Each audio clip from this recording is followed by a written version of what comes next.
ইজ্জত নষ্ট কইরা বিদায় জানাইছে।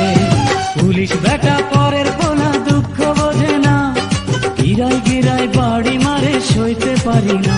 ওরে জীবন রে জীবন আমায় জামিন করাও না, দুনিয়াটাই আমার কাছে লাগে জেলখানা।